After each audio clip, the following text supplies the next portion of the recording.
Hi, we're here with Rob Keck, chairman of the Wonders of Wildlife National Museum and Aquarium. Rob, tell us a little bit about what it is. Well, first of all, it's the most immersive kind of natural history museum and aquarium that you would find anywhere in the world. Over 1.5 miles of immersive trails through the Natural History Museum part, the Grand Halls of Africa and North America, as well as through the aquarium with over 1.5 million gallons of fresh and saltwater aquaria, over 850 species of fish. It's unlike anything you've ever seen. In fact, I talked to one traveler that's been to every natural history museum in the world.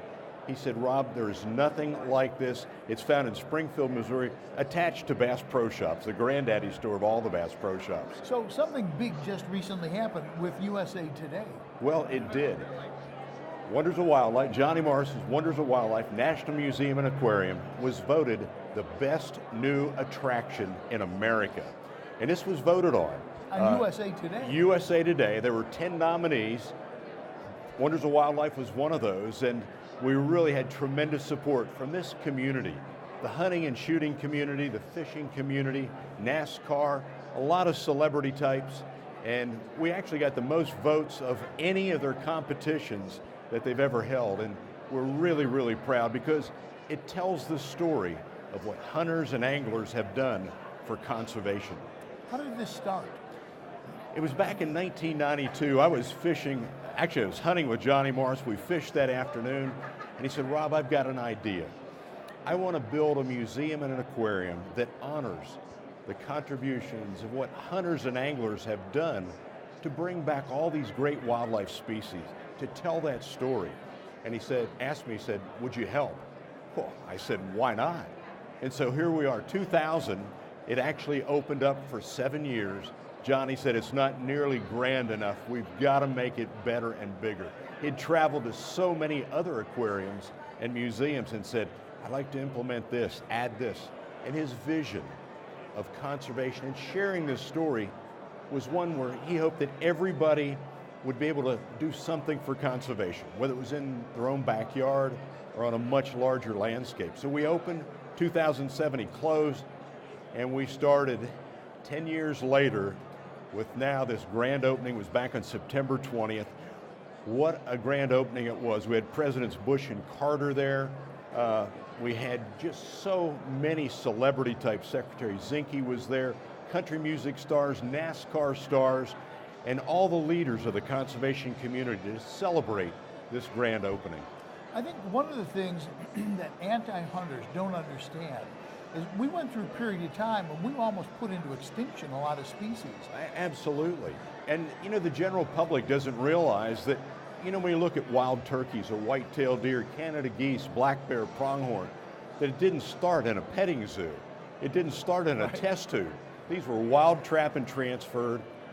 Our state fish and wildlife agencies carrying that load, a lot of the NGOs, a lot of the conservation groups supplying money and manpower, but it was on the back of sportsmen and women that this all happened. And we want to tell that story.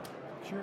And so part of the Wonders of Wildlife is that we also manage for the National Shooting Sports Foundation National Hunting and Fishing Day. And what an event it is. It was back in 1972 when President Nixon proclaimed the fourth Saturday of every September that we would honor those contributions by proclaiming National Hunting and Fishing Day. And it's come through every year with the support of all the presidents. And during that time, we've had a lot of celebrity volunteers that have lent their name, time, support, their words to highlighting the importance of this. We look back over the years, George W. Bush.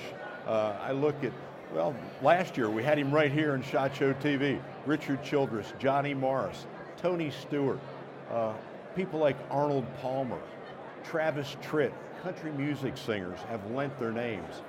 This year, we've got an announcement to make, and it's one I'm so excited about.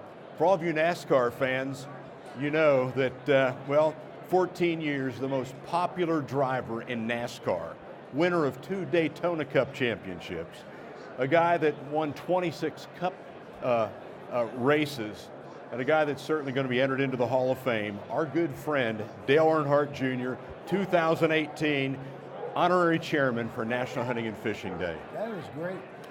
This is a heavily volunteer type of organization, isn't it? It's mostly volunteer. Well, it is. You know, first of all, the Wonders of Wildlife is a 501c3. And through the National Hunting and Fishing Day, we provide grant monies to sportsmen's clubs all over the country. In fact, last year, over 3,000 events where these sportsmen's clubs were holding an event to try to bring people in that never shot a gun, never hunted or fished, and to share with them just how important this is to the future of our nation.